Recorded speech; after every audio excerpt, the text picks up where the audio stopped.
El presidente Noboa dice que no otorgará salvoconducto al ex vicepresidente Jorge Glass, después de que el gobierno mexicano le otorgó asilo diplomático.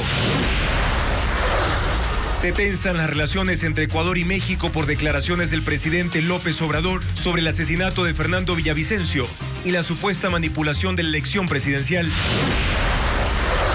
La fiscal Diana Salazar dispone las últimas diligencias a una semana de que termine la instrucción fiscal del caso Metástasis y dispuso abrir archivos con información. 595,000 niños y niñas de 9 años serán vacunados contra el virus del papiloma humano para prevenir casos de cáncer. El primer clúster arrocero del país agrupa 300 piladores y 100,000 productores para producir más toneladas de arroz por hectárea y vender el excedente en el mercado internacional. Entre 6,000 y 9,000 ecuatorianos participarán en un estudio conjunto entre 3 universidades y el Estado para averiguar el nivel de plomo en la sangre. Ecuaterra explora la cordillera Chongón-Colonche, hogar de 33 especies de mamíferos nativos en 300,000 hectáreas de bosque. El noreste y centro de Estados Unidos soportó el tercer día consecutivo de mal tiempo con nevadas, lluvia y tornados. Televistazo estelar con Juan Carlos Aisprúa.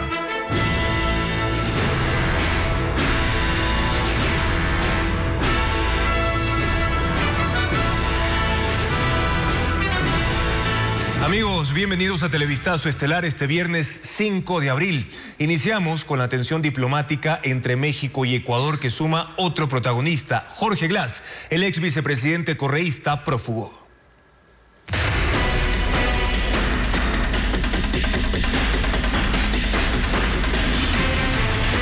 México, ahora el lío es Glass. Pese a que México dio el asilo diplomático al ex vicepresidente Jorge Glass, casi 4 meses después de su entrada a la sede de ese país en Quito, el gobierno nacional responde que no otorgará el salvoconducto para su salida. Sin embargo, el mandatario mexicano Andrés López Obrador sostuvo que su gobierno seguirá protegiéndolo, informa Francisco Garcés. Andrés Manuel López Obrador otorgó asilo diplomático al ex vicepresidente ecuatoriano Jorge Glass, refugiado en la embajada de ese país en Quito desde el 17 de diciembre pasado. El mandatario mexicano aprovechó una de sus habituales ruedas de prensa matutinas para asegurar que Glass es un perseguido político. ¿Qué quería el gobierno de Ecuador? Que nosotros se lo entregáramos. Y nosotros no podemos hacer eso, porque México tiene una política exterior caracterizada por la protección a perseguidos y por el asilo. La Cancillería mexicana informó que en las próximas horas notificará al Estado ecuatoriano de la decisión de su gobierno y solicitará el salvoconducto para que Glass pueda dejar el país. La respuesta ecuatoriana no tardó. El Ecuador se mantiene firme en su posición. No existe una causal como para que el Estado mexicano le haya entregado el asilo político, porque se trata de una persona que tiene sentencia ejecutoriada por crímenes comunes. La canciller resumió así lo que contiene el artículo 3 de la Convención sobre el Asilo Diplomático de Caracas de 1954, del que el Ecuador y México son parte, y que al otorgar el asilo, México estaría violando las convenciones interamericanas y de Naciones Unidas contra la corrupción. En los hechos, Glass tiene condena ejecutoriada. Su caso se parece al de Julian Assange, que estuvo refugiado en la embajada ecuatoriana en Londres y no pudo ser solucionado por la vía diplomática o política. Finalmente fue detenido y entregado a la justicia. Sin salida legal, Glass parece destinado a permanecer indefinidamente en la embajada mexicana en Quito. Jorge Glass enfrenta 2 pedidos de captura, uno para lo que le falta de la condena por los casos Odebrecht y sobornos, el otro por la investigación en el caso Reconstrucción de Manabí. Diego Puente con un recuento de los procesos. Jorge Glass ingresó a la Embajada de México en Quito el 17 de diciembre del 2023. Ese día expresó, según un comunicado de la delegación diplomática, temor por su seguridad y libertad personal. Glass acudió allí tras 1 año y 1 mes de haber dejado la cárcel 4 en Quito. No completó la pena de 8 años por participar en los entramados de corrupción de Odebrecht y sobornos. Ambas son sentencias en firme. Para salir de la cárcel, su defensa había presentado un recurso de habeas corpus alegando que el servicio de cárceles no entregó información que él necesitaba para solicitar que un juez unifique sus penas. El juez de Santo Domingo, Emerson Curipayo, acogió el recurso y ordenó su libertad. Un fallo polémico que la Corte Constitucional echó abajo. Hoy ese juez está detenido y procesado en el caso Metástasis. Glass, ya en la embajada, solicitó la prelibertad por haber cumplido más del 40% de la pena unificada por los 2 casos de corrupción. Tras una accidentada audiencia donde Glass indicó a gritos no tener buena conexión a internet y estar en indefensión, la jueza Melissa Muñoz negó la prelibertad y ordenó su captura y retorno a la prisión para cumplir el tiempo que le queda de sentencia. Glass mantiene 2 procesos judiciales sin resolver. En enero, el juez Luis Rivera le dictó prisión preventiva por el caso Reconstrucción de Manabí. La fiscalía lo acusa de peculado por las obras tras el terremoto del 2016. También enfrenta una investigación por intimidación planteada por su ex asistente Soledad Padilla. La Fiscalía ordena las últimas diligencias en el caso Metástasis, que pronto terminará la etapa de instrucción. Una procesada entregó un dispositivo con información y se extraerán publicaciones de las redes sociales relacionadas con Ronnie Aliaga. Jacqueline Rodas amplía los datos. La instrucción fiscal del caso Metástasis termina la próxima semana y la fiscal Diana Salazar dispuso más diligencias. Pidió al juez Felipe Córdoba que autorice la apertura y transcripción de 3 publicaciones de la red social X, 2 de ellas del candidato presidencial asesinado Fernando Villavicencio. En junio de 2022 escribió: el Toyota Sequoia blindado en el que se moviliza el asambleísta Ronnie Aliaga pertenece a una empresa de Javier Jordán y Federico Senk, procesados por corrupción hospitalaria. Queda claro que los corruptos ofrecen seguridad al fiscalizador. Adjuntó esta foto de un vehículo negro. La descripción coincide con el testimonio de Eli Beangulo, alias Estimado, quien dijo que el narcotraficante Leandro Norero dio a Aliaga un blindado de ese color para que lo entregue a la fiscal Salazar a cambio de beneficios en el juicio por lavado de activos. Al ver que no había resultado, mandó a seguir a Aliaga y confirmó que él lo utilizaba. El segundo mensaje es este, en el que Villavicencio reitera la relación de Ronnie Aliaga y Jordán. Publica fotos de ambos y la disculpa del ex asambleísta luego de la difusión de la foto en la piscina en la que aparecen ambos. El tercer mensaje solicitado por la fiscal es de la cuenta Ecuador Play, también sobre el uso del blindado negro y la relación de Jordán y Aliaga. Otra diligencia se cumplirá este sábado a las 3 de la tarde. En el Laboratorio de Criminalística de la Policía se dará una audiencia privada con los abogados de los 52 procesados para abrir la información de 3 discos compactos. Además, Diana Salazar dispuso que ingrese a cadena de custodia un sobre que contiene un dispositivo de almacenamiento de información tipo pendrive entregado por la procesada Claudia Garzón, excomisionada de pacificación de las cárceles. Una contratista del Estado a la que el correísmo le adjudicó obras ayudó a Leandro Norero a justificar $6.5 millones. Luego de que el narco fue apresado, su equipo de abogados ideó un plan para debilitar la acusación por lavado de activos que había presentado la Fiscalía. Luisa María Heredia con el informe. Además de los lingotes de oro y la colección de relojes, cuando Leandro Norero fue detenido en el allanamiento a su mansión en mayo de 2022, en su poder se encontraron $6.5 millones. Para justificar el origen del efectivo y debilitar la teoría de la Fiscalía que lo acusaba de lavado de activos, su equipo legal armó un plan que consistía en firmar un contrato con una empresa que certifique haberle entregado esa cantidad. Eli Beangulo, alias Estimado, le planteó esa estrategia al patrón vía chat. El 20 de julio de 2022 le avisó que otro de sus abogados, Cristian Romero, lo visitaría en la cárcel para que pusiera su rúbrica en el documento. Mañana va a la cárcel para que firme el documento, mi estimado, para lo del dinero. Debe ser su firma original y ahí lo vamos a secar el papel para que envejezca la tinta. Y ahí eso va a Panamá y vuelve todo notarizado. Y acá en Ecuador hacemos los otros documentos. Y lunes, Dios mediante, metemos eso al proceso con los paquitos. Y ahí ellos reportan a Lidia que han encontrado eso. Los paquitos son 2 policías que fueron contratados para meter el contrato entre las evidencias recabadas por Lidia Sarabia, fiscal del caso, durante el allanamiento. Entre los archivos que Fiscalía extrajo del celular del narcotraficante está el contrato firmado. Norero aparece como el inversor de un proyecto inmobiliario de $17.8 millones en Salinas, con 2 empresas, la ecuatoriana Alsmart S.A. y Marsam Service Corp de origen panameño. En la segunda cláusula dice que $8 millones debían ser entregados al inversor inversor en su casa en efectivo en billetes de $100 por temas de seguridad financiera. Leandro Norero puso a consideración de Javier Jordán ese contrato, como se evidencia en otro chat.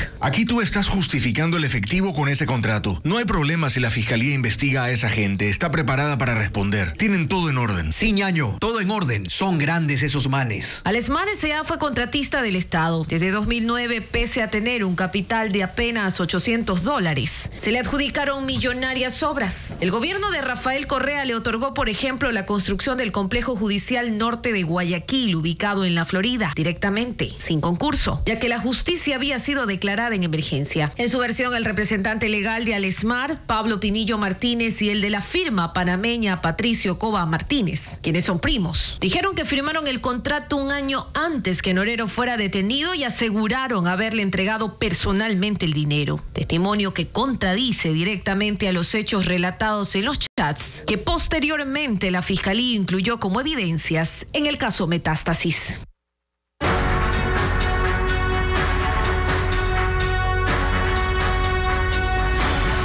Caso Plaga. Justicia a la carta. El juez del caso Plaga acogió el pedido de la Fiscalía y ordenó prisión preventiva para 13 de los 14 procesados. 10 irán a la prisión regional de Cotopaxi y 3 a la cárcel 4 de Quito. Jacqueline Rodas explica por qué. El juez anticorrupción y crimen organizado Willer Choes dictó prisión preventiva para 13 de los 14 procesados en el caso Plaga. Él consideró que hay riesgo de fuga y elementos suficientes de su posible participación en el delito de delincuencia organizada. Inicialmente los envió a la cárcel regional de Cotopaxi, pero los implicados alegaron que ahí su vida corre peligro. Solo aceptó los argumentos de Marco Coque y Hugo Arévalo, porque son policías activos. Los mandó a la cárcel 4 de Quito, al igual que a Lenin Vimos, identificado como la cabeza de la organización criminal, porque él ya cumplía prisión en esa cárcel y es parte del sistema de protección a víctimas y testigos en otra causa penal. A la secretaria judicial María José Lapo la dejó en libertad por estar embarazada. No puede salir del país y debe presentarse 3 veces por semana ante la autoridad. En su fallo, el juez hizo un relato detallado de los pagos de miles de dólares que hubo entre los abogados, funcionarios penitenciarios, familiares de presos y procesados del caso Metástasis. Hay evidencia, según dijo, de otros delitos como lavado de activos y prevaricato en el caso de los jueces que concedieron acciones constitucionales y boletas de libertad irregulares. También leyó chats extraídos de los teléfonos celulares de los implicados, en los que hay mensajes sobre transferencias bancarias realizadas antes y después de los fallos negociados, sorteos de causas, ayudas en los juzgados e incluso intercambios directos entre jueces y las personas beneficiadas por sus sentencias. El Consejo de la Judicatura informó que entre los 14 procesados ha identificado a 7 funcionarios judiciales. 4 de ellos ya fueron destituidos y 3 siguen en funciones. Les aplicarán acciones administrativas. Tercer día consecutivo de mal tiempo en Estados Unidos. Una tormenta azota el noreste con nevadas, lluvia y fuertes vientos. También hay pronóstico de más tornados en el centro del país. Telemundo con el informe. El tiempo severo no se detiene. Son 3 días consecutivos donde millones de personas han estado bajo la furia de una poderosa tormenta que ha llegado en forma de lluvia, nieve y fuertes vientos. Hasta la Estatua de la Libertad sintió el impacto de una descarga eléctrica. En Nueva York, vientos destructivos arrancaron árboles de raíz que aplastaron automóviles estacionados. 2 personas murieron en Pensilvania bajo estas circunstancias. El caos se vive también en los aeropuertos, que están con más viajeros que lo normal. Muchos están regresando de Spring Break o se preparan para viajar para ver el eclipse de sol desde un mejor lugar. Miles de pasajeros han quedado varados por cancelaciones, principalmente en Boston, Nueva York y Nueva Jersey. Mi marido tenía que viajar y le han cancelado 3 vuelos ya.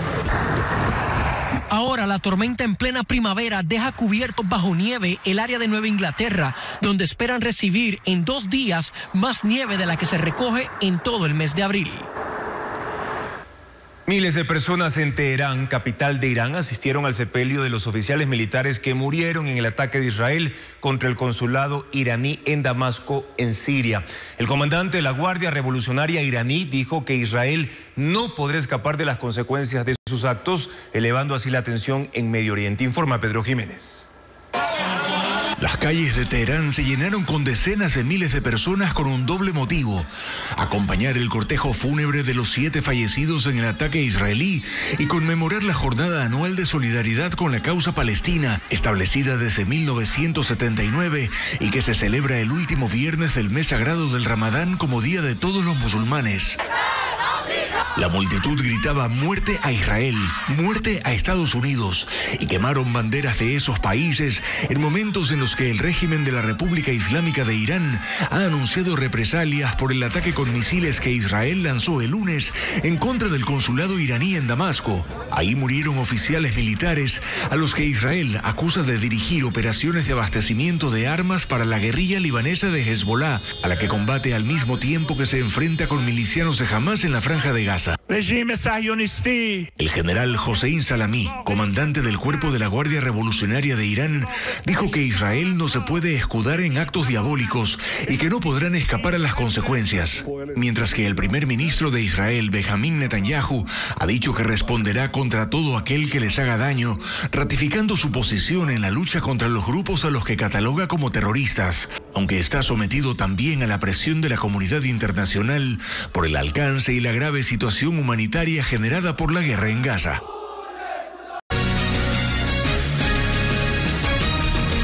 Los distribuidores que no respeten el precio oficial del gas serán sancionados. Televistazo constató que ese monto difiere en algunas provincias y hoy el gobierno anunció que hará controles. Carla Delgado sigue el tema. El precio del gas de uso doméstico no se cumple, aunque hay de por medio un decreto que fija su valor.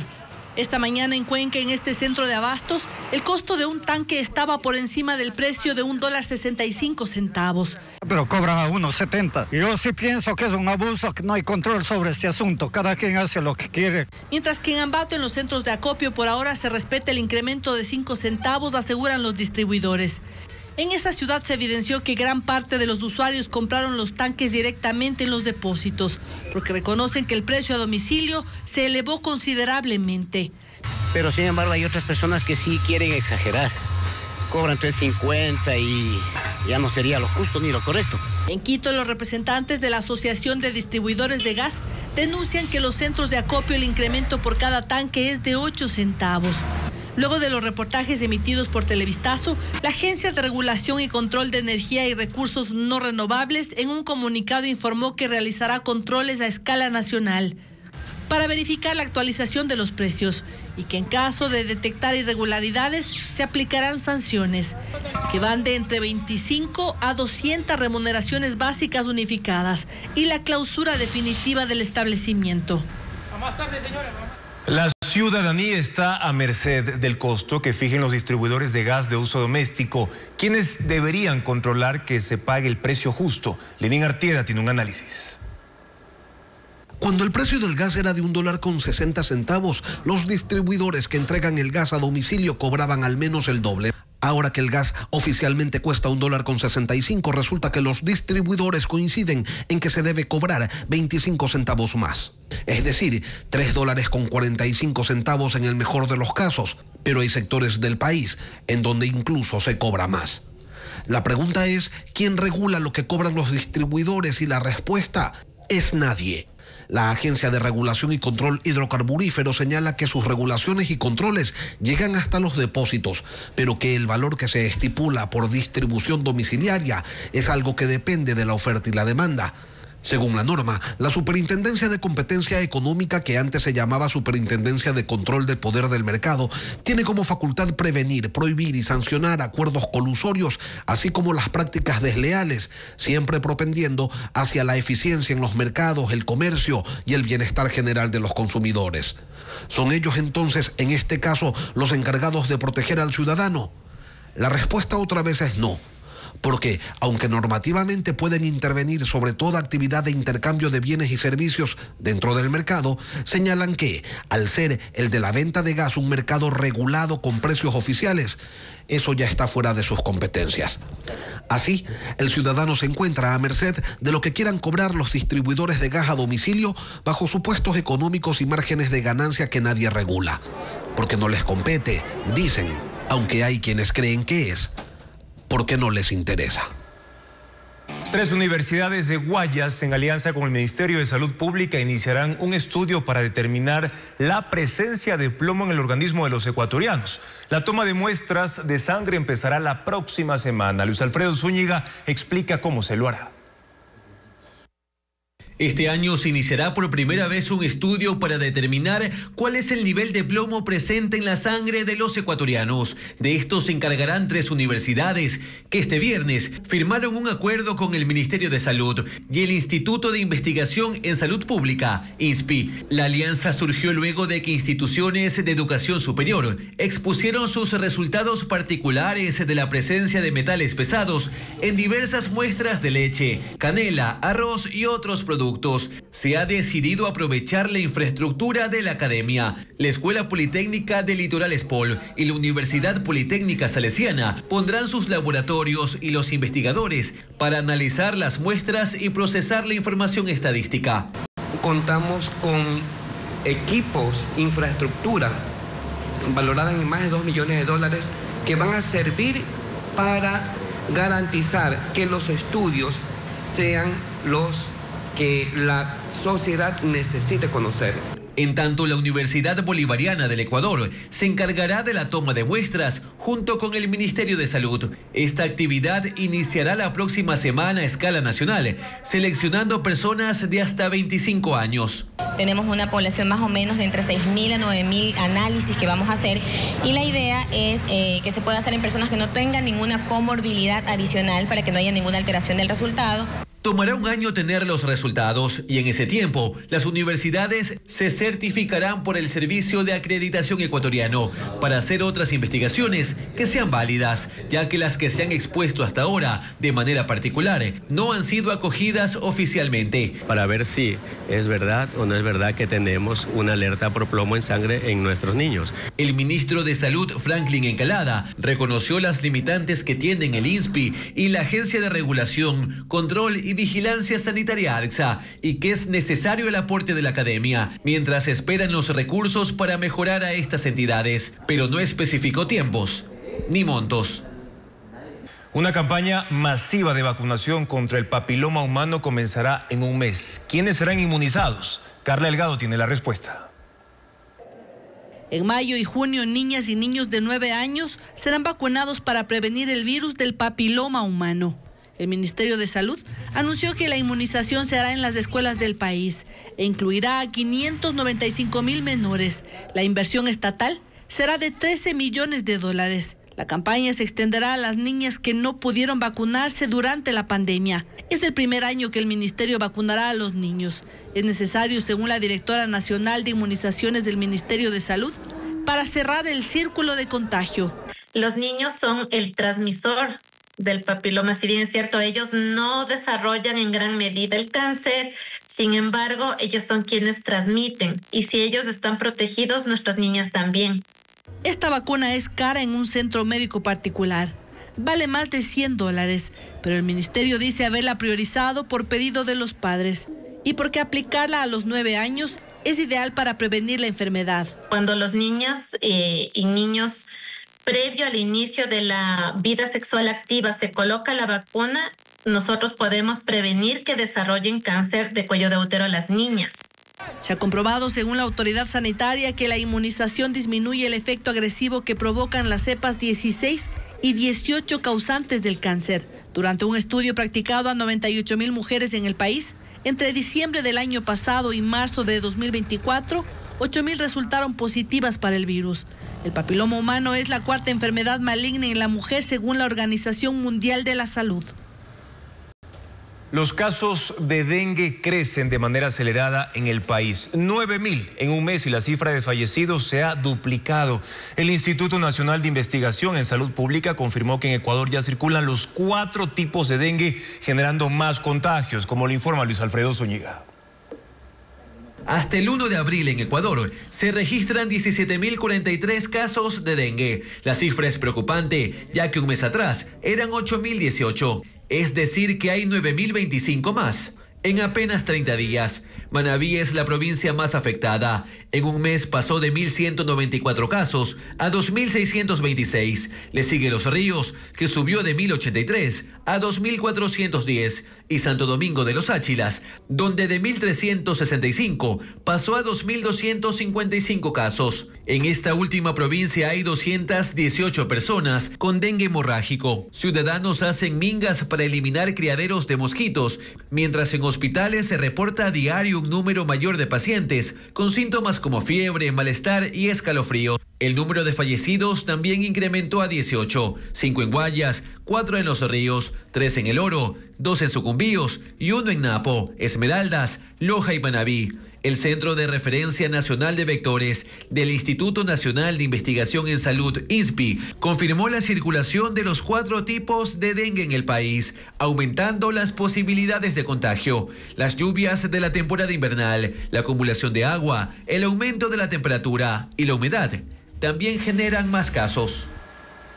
Los precios de los repelentes se disparan en Argentina en medio de un brote de dengue de nivel histórico. Los habitantes compran con desesperación productos contra los mosquitos mientras se incrementan los casos y las muertes por la enfermedad. Los argentinos del norte y del este del país se apresuran a las farmacias, supermercados y bodegas para comprar repelentes e insecticidas debido al incremento de casos de dengue.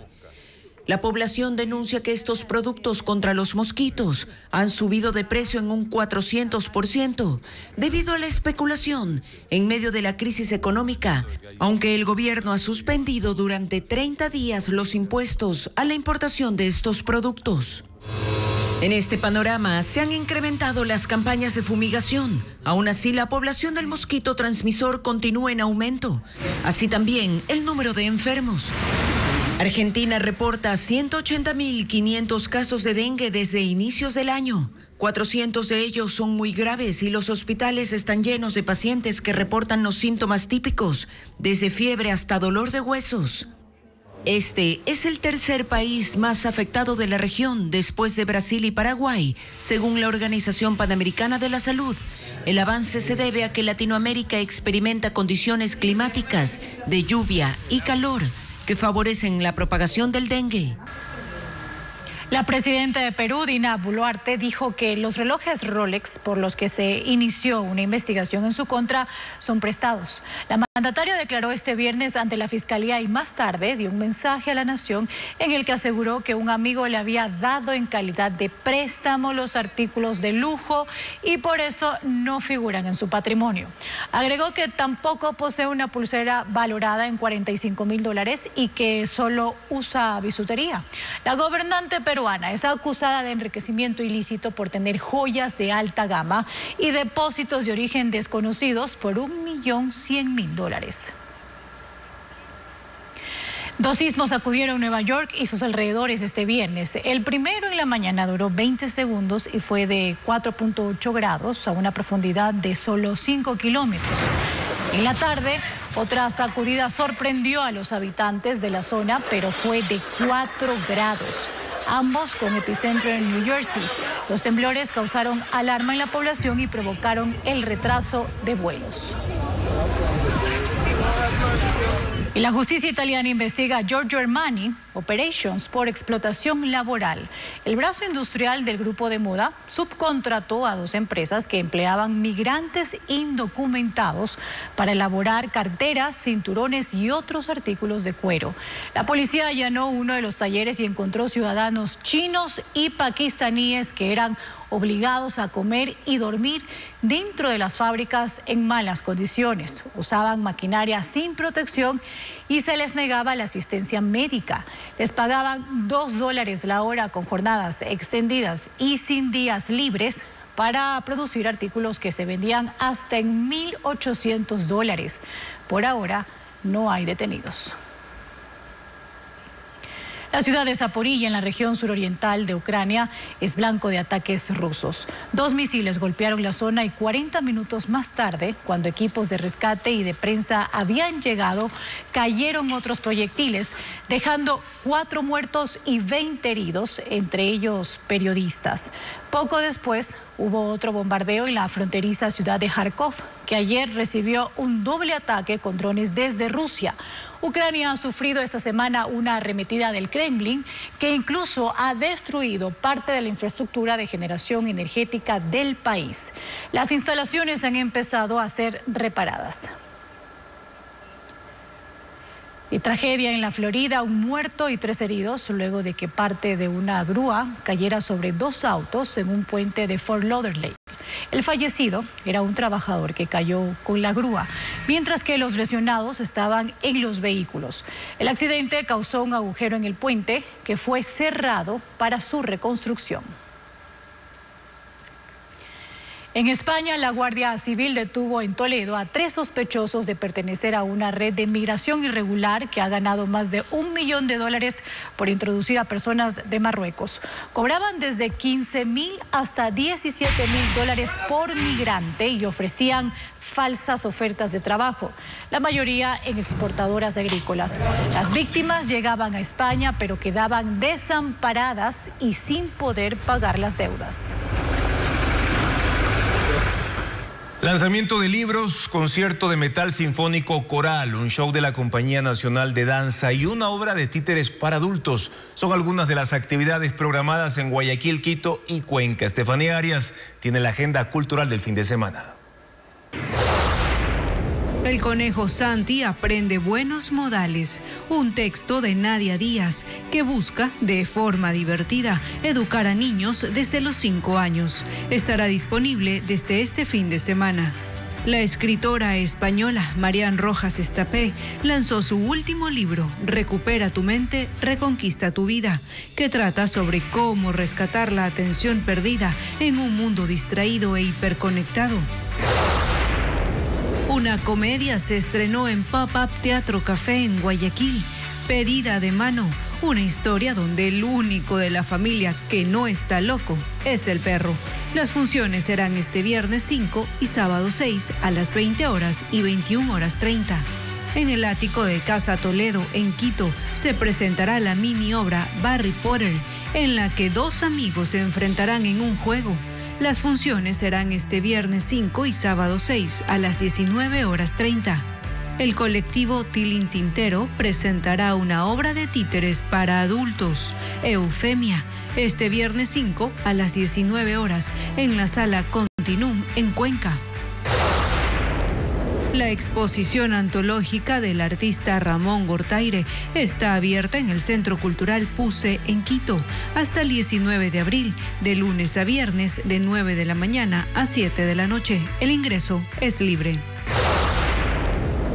La tercera edición del concierto Metal Sinfónico Coral será este sábado 6 en el Teatro México en Quito. Este subgénero del rock comenzará a las 17 horas.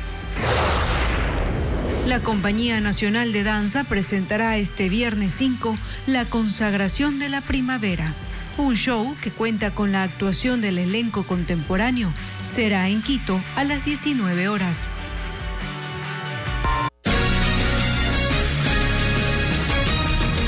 Mucha atención, ¿qué hacer si es víctima de extorsión o secuestro? Hay 3 números telefónicos y una aplicación para contactar a la policía. Merlin Ochoa explica cómo funcionan. Cuando en el ECO 911 un civil recepta la llamada de una víctima de extorsión o secuestro, de inmediato la pasa a un área restringida donde están permanentemente los agentes de la Unidad Antisecuestros UNACE. Ellos hablan con la víctima y hacen seguimiento de la alerta. En el caso de secuestros, contactan a los familiares y en extorsiones obtienen toda la información para capturar a los vacunadores. El oficial de la UNACE recalca que todos estos datos son analizados por por agentes especializados que forman parte de la Fuerza Investigativa contra la Extorsión, FICE, que opera desde el 20 de marzo. No necesariamente tienen que poner la denuncia o identificarse ese momento, pero sí a nosotros de una forma reservada pueden darnos a conocer qué es lo que está ocurriendo. Además, el usuario puede descargar en su celular de forma gratuita la aplicación del ECU 911. En caso de ser víctima de secuestro, debe aplastar este botón para enviar su ubicación GPS y sus datos a la policía de forma inmediata. Es muy importante que pongan sus datos correctos y saber pues que la aplicación tenga activado el uso de compartir la información, porque es ahí donde nosotros vamos a poder ver en tiempo real en dónde está justamente el celular. Las víctimas de secuestro y extorsión también pueden llamar al 131 o 1-800 delitos. De las más de 2.300 denuncias por estos delitos, el 50% corresponde a secuestros y extorsiones digitales, sobre todo de quienes desean hacer negocios mediante redes sociales. El momento que van a ver este producto son interceptados y son secuestrados. La policía recomienda nunca dar datos personales por teléfono ni redes sociales. Establecer una frase como clave familiar para indicar que está en peligro. Confirmar como marcación rápida el número de emergencia. Las denuncias sirven para identificar a los cabecillas de estas organizaciones terroristas, detectar las nuevas modalidades que usan para atacar a sus víctimas e identificar las zonas de mayor incidencia para enfocar los operativos. El Palacio de Carondelet fue declarado bien patrimonial protegido en caso de conflicto armado interno y externo. El presidente Noboa asistió a la develación del escudo azul de la UNESCO. Paul Romero con las imágenes del evento. Desde este viernes, el Palacio de Carondelet es considerado bien patrimonial protegido en caso de conflicto armado interno o externo. El presidente Daniel Noboa develó el escudo azul colocado en la entrada principal de la Casa de Gobierno, un emblema de protección internacional que la Organización de las Naciones Unidas para la Educación, la Ciencia y la Cultura UNESCO otorga a los patrimonios mundiales. Tras esta decisión, las Fuerzas Armadas reforzarán la seguridad y el control del Palacio de Carondelet, que podría ser blanco de eventuales ataques, según dijo el mandatario. Esto significa que en el marco del conflicto armado interno en contra de los grupos narcoterroristas, la Casa de Gobierno gozará de una atención especial. El Palacio de Carondelet fue construido en la colonia. Desde 1830 es guardada y protegida y que cuenta incluso con una unidad especial, los Granaderos de Tarqui. Primer bien inscrito en la lista del Patrimonio Mundial en 1978 es mucho más que un edificio emblemático. Ahora el escudo azul está en todas las esquinas del palacio. Al evento asistieron el mando militar, ministros de Estado, el embajador de Estados Unidos, entre otros invitados. Las nuevas autoridades del Consejo de Participación Ciudadana incluyeron entre sus prioridades la designación de los nuevos miembros del Consejo Nacional Electoral. Preguntaron al procurador si deben renovar solo a 2 consejeros o a todos. Patricio Díaz informa. El Consejo Nacional Electoral debió haberse renovado parcialmente en 2021. 2 de sus miembros debían ser reemplazados, pero el Consejo de Participación Ciudadana no avanzó en la designación durante casi 3 años. Sus problemas internos, acciones de protección contra el concurso y las elecciones y consultas populares fueron la justificación. Había el temor, además, de que al estar en periodo electoral una renovación pueda entenderse como interferencia, lo que es sancionado con destitución. En una reciente consulta que el anterior presidente del Consejo le hizo al procurador, el funcionario les dijo que no había problema, que ellos podían seguir con el concurso. Pero luego surgió otra inquietud. En noviembre de este año, los otros 3 consejeros deben ser reemplazados también.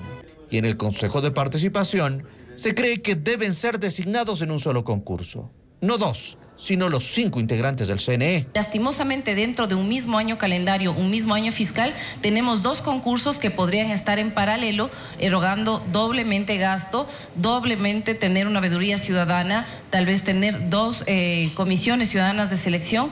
Volvieron a consultar al procurador para ver si es posible unir los 2 concursos. El nuevo presidente del Consejo de Participación dice que espera que los nuevos miembros del CNE sean designados antes de las elecciones presidenciales y legislativas de febrero de 2025. Y también porque todos en el mes de noviembre, cumplen su límite de funciones. Entonces no queremos tener prorrogados, eso es algo que esta administración va a combatir. Este viernes, la nueva mayoría del Consejo de Participación mencionó a Michelle Calvache como su vicepresidenta.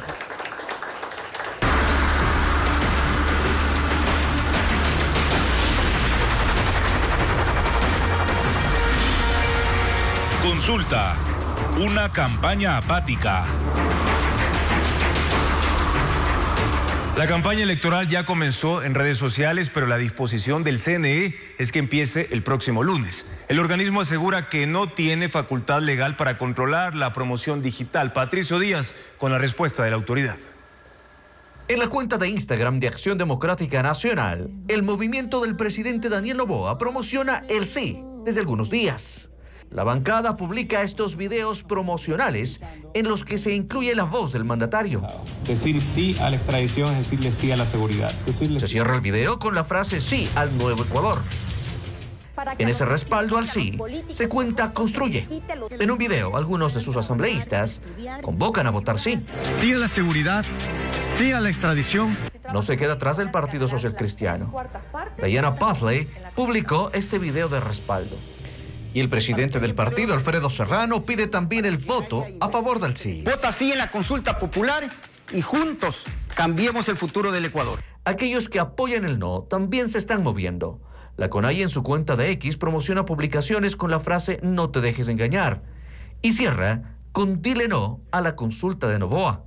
Unidad Popular utiliza TikTok para promocionar el no en las preguntas sobre el trabajo por horas y el arbitraje internacional. No te dejes de engañar. El trabajo por horas no es la solución. Esto ocurre 3 días antes de que la campaña electoral empiece oficialmente.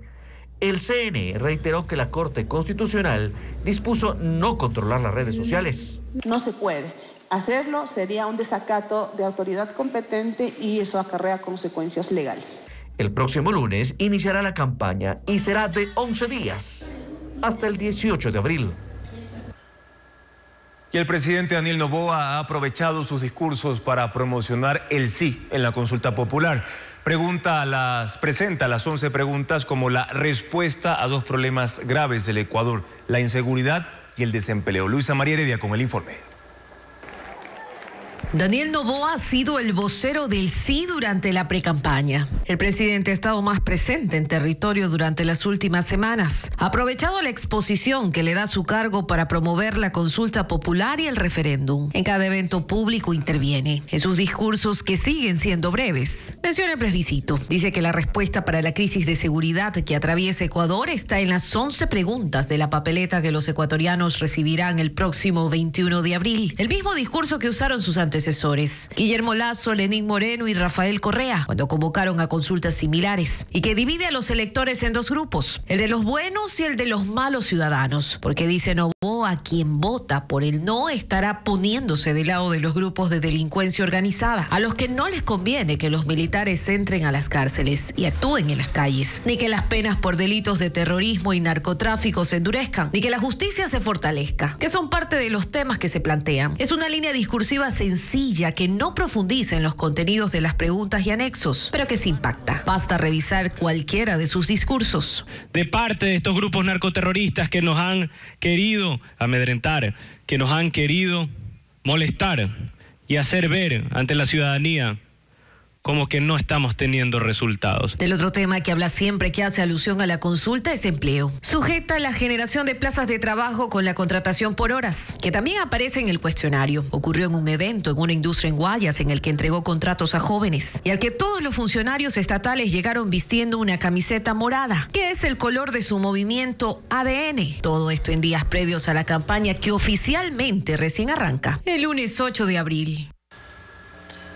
Las brigadas del registro civil se desplazan a zonas de difícil acceso para inscribir a recién nacidos y renovar la cédula de quienes llevan años con el documento caducado.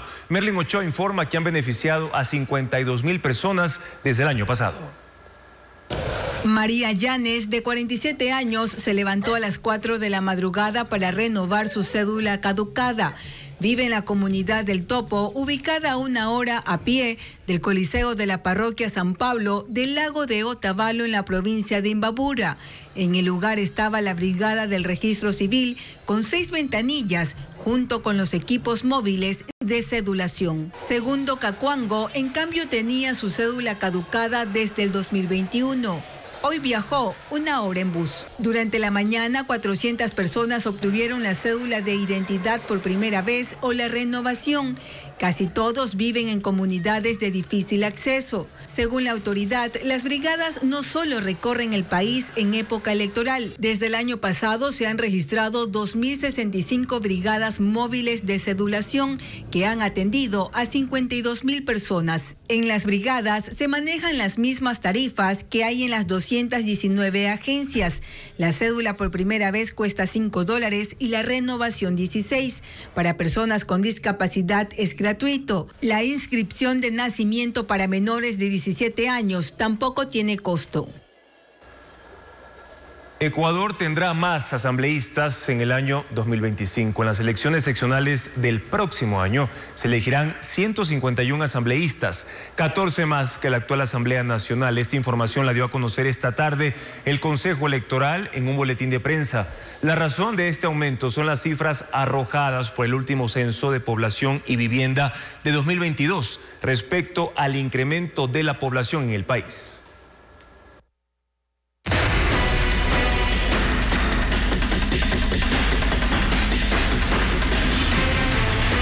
México. Ahora el lío es Glass.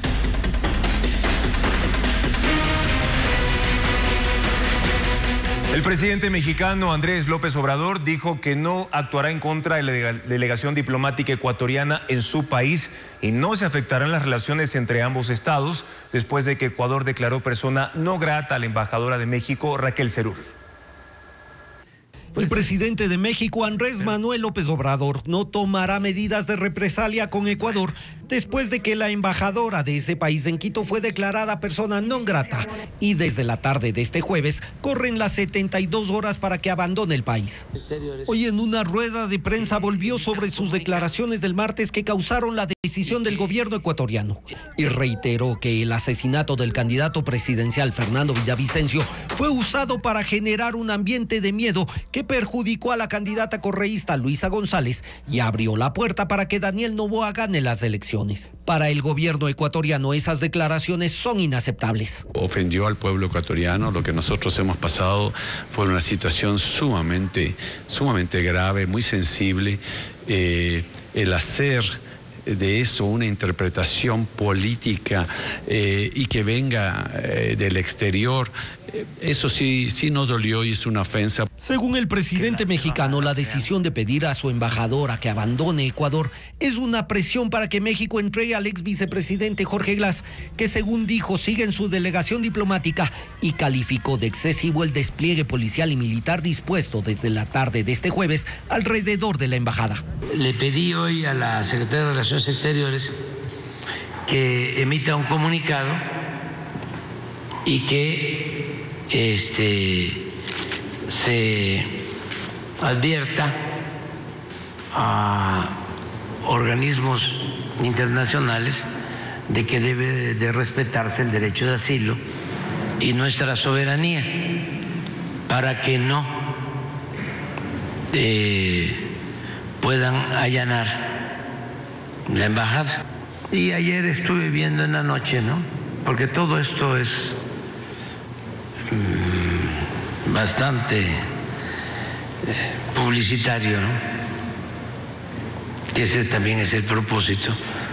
Vi el exceso de uso de fuerza rodeando la embajada con mucha prepotencia. Pero así son los fachos, ¿eh?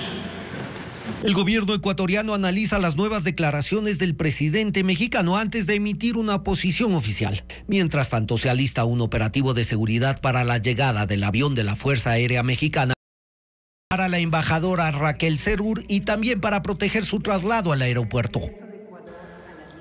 El gobierno militarizó los exteriores de la Embajada de México en Quito después de la declaratoria de persona no grata a la embajadora de ese país. En esa sede diplomática permanece el ex vicepresidente Jorge Glass para evitar su detención. Paul Romero actualiza la situación.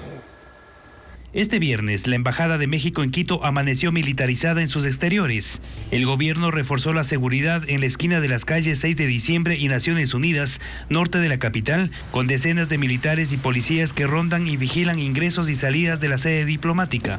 El ejército instaló un vehículo Cobra cerca de la puerta principal y la policía 3 patrulleros. El control se incrementó desde anoche, después de la declaratoria de persona non grata a la embajadora Raquel Serur, quien debe abandonar el país en las próximas horas. En la embajada mexicana permanece, según la canciller Gabriela Sommerfeld, el ex vicepresidente Jorge Glass desde el 18 de diciembre del año pasado. Él tiene orden de prisión y la policía le busca para que retorne a la cárcel a cumplir 2 años 11 meses de los 8 a los que fue sentenciado por corrupción en los casos Odebrecht y sobornos. Anoche los policías y militares observaron los vehículos diplomáticos que salieron de la embajada, no los requisaron. Desde diciembre el control policial en la sede diplomática es permanente, pero ante el impasse con México, el movimiento de este jueves fue inusual por la presencia de militares armados y policías motorizados que patrullaron las calles cercanas a la embajada. Este viernes la atención al público en la embajada y el consulado de México en Quito fue normal.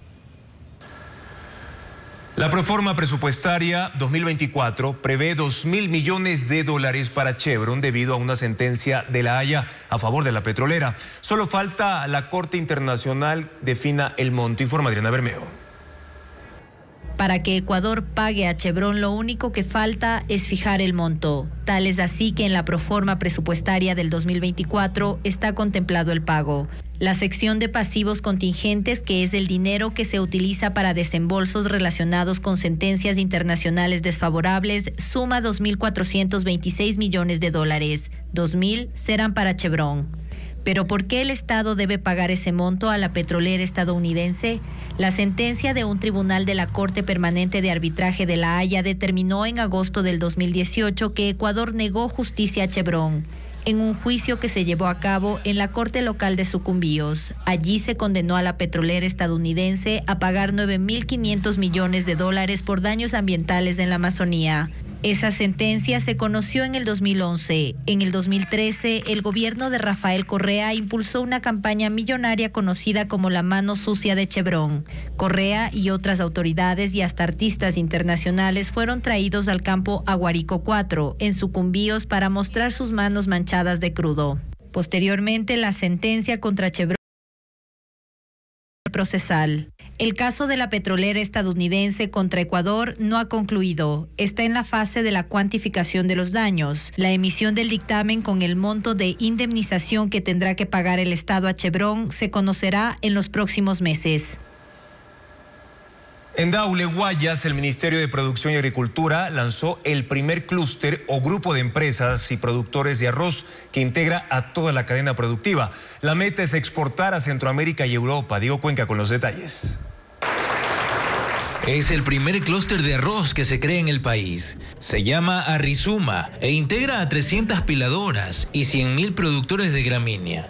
Ellos, en conjunto con las universidades y el Instituto Nacional de Investigación Agrícola, INIAP, buscan mejorar la calidad de las semillas para que su producto pueda ser exportado. La ministra de Producción indicó los posibles destinos internacionales. En Ecuador, cada año se cosechan 877.800 toneladas de arroz pilado, de las cuales más de 780.000 se consumen en el territorio nacional. Y queda un excedente de 97.800 toneladas. Esa cantidad es la que será colocada en los mercados extranjeros. El ministro de Agricultura aseguró que ya hay interesados. Colombia está pidiendo arroz, está pidiendo más arroz. Hay un pedido el día de ayer que estuvimos reunidos con una asociación. Esa asociación tenía el pedido de 6.000 toneladas de arroz. También buscan aumentar la productividad. Actualmente en cada hectárea producen más de 5,5 toneladas. Y con nuevas prácticas agrícolas, entre esas nuevas semillas, aspiran llegar a cosechar 7 toneladas por hectárea en una primera fase. Pero hay temas por resolver en el campo, porque 1.563 productores no tienen el capital para levantar 8.000 hectáreas afectadas a causa del fenómeno del Niño. Las autoridades de gobierno no tienen claro cómo será el proceso de financiamiento, pero indicaron que están buscando cómo hacerlo con Ban Ecuador. Además, contemplan dar educación financiera para convertirlos en sujetos de crédito. Y por eso que es parte del clúster también las empresas proveedoras de insumos, de maquinaria agrícola, que nos van a ayudar a bajar costos y a ser más productivos y obviamente más competitivos. Ese es el primer clúster arrocero, que se suma a otros 18 que existen en el sector productivo del país.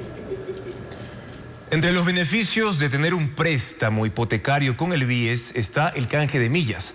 Para obtenerlo es obligatorio realizar un registro en la página web de la aseguradora. Menos del 7% de usuarios ha cumplido con el trámite. Adriana Bermeo explica cómo hacerlo. Las personas que compran una casa financiada con crédito hipotecario del BIES tienen derecho a beneficios adicionales, algunos de ellos desconocidos para los usuarios. Los créditos otorgados por el Banco del IES tienen el servicio de Hispana de Seguros que cubre los valores del préstamo en caso de muerte, incapacidad o enfermedad catastrófica del titular, pero que también permite obtener millas por cada dólar pagado al BIES. De los 245.773 préstamos hipotecarios activos que tiene el Banco del Seguro Social, menos del 6% de usuarios ha activado este beneficio.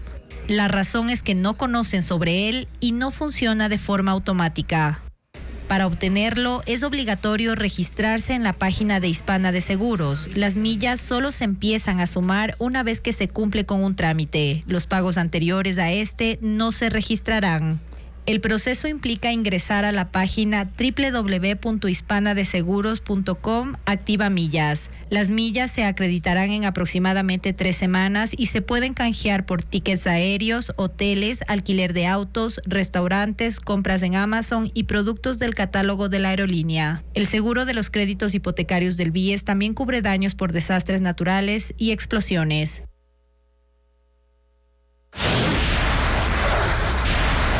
$20,000 asistentes tuvo el pregón de inicio de las fiestas de Riobamba, que cumplirá 202 años de independencia el 21 de abril. Ángel Pilatuña detalla que hubo demostraciones culturales de todas las regiones de Ecuador en un desfile que duró 4 horas.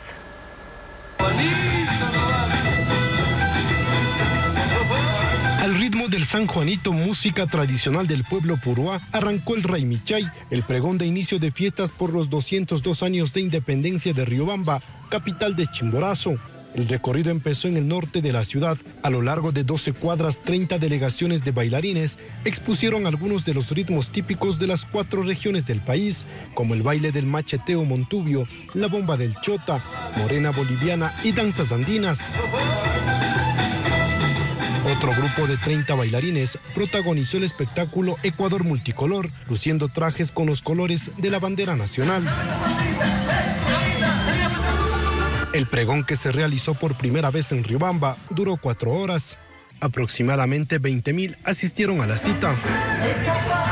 Todo el mes de abril vamos a estar disfrutando en una fiesta permanente. Eso significa el Ray Michay. El trayecto concluyó pasada las 10 de la noche en el sector de la tribuna, donde cada delegación tuvo una presentación en solitario.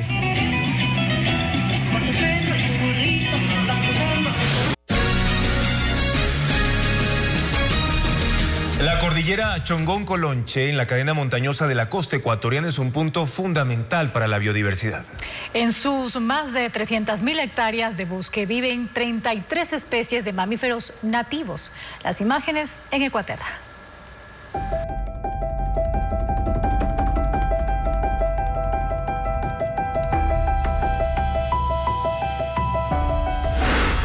La cordillera Chongón-Colonche es una de las 2 cadenas montañosas que tiene la costa ecuatoriana. Se extiende a lo largo de 95 kilómetros, atravesando las provincias de Guayas, Santa Elena y Manabí.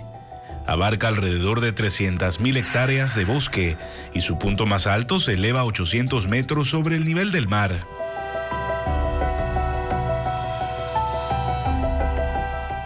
Su particular mezcla de clima húmedo tropical y laderas de bosque seco bañadas con la brisa del Pacífico la convierten en un punto caliente para especies como los ocelotes o tigrillos, los saínos o cerdos salvajes. venados de cola blanca, entre otros. Al menos 33 especies de mamíferos nativos fueron identificadas en este sistema montañoso y sus alrededores, en un estudio reciente realizado por 6 científicos de Ecuador y 1 de Perú. Instalaron 55 cámaras trampa, dispersadas con una distancia media de 1 kilómetro, en 6 bosques protegidos de la cordillera. En 3 años, registraron más de 5.000 eventos independientes de animales.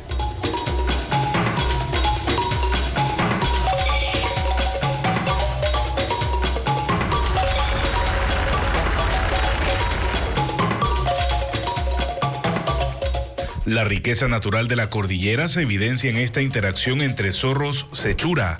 Incluso se puede ver a uno de ellos con una presa en su hocico. Se logró captar a un mono aullador en primer plano, o a este curioso mono capuchino que se empina. Incluso pudo observarse la actividad nocturna de cuzumbos, zarigüeyas, coatíes de cola anillada y conejos de daule saliendo por las noches. Cristian Barros Díaz, investigador principal del estudio, destaca que entre los hallazgos más emocionantes estuvo la presencia de nutrias en el área natural de recreación El Guayacán, en la provincia del Guayas. La nutria fue porque no ha sido reportada realmente con anterioridad para la cordillera Chongón-Colonche, siempre ha sido reportada para la parte de cuerpos de agua grande, por ejemplo el río Guayas o la parte por Isla Santay. Aunque los comuneros nos decían que años atrás, inclusive en Loma Alta, había esta especie.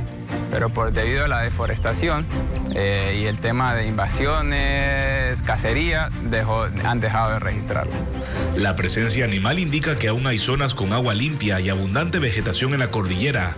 Sin embargo, su hábitat está amenazado por la minería, la ganadería, la expansión urbana y la presencia de perros y gatos domésticos que compiten por espacio, alimento y pueden transmitir enfermedades a las especies silvestres.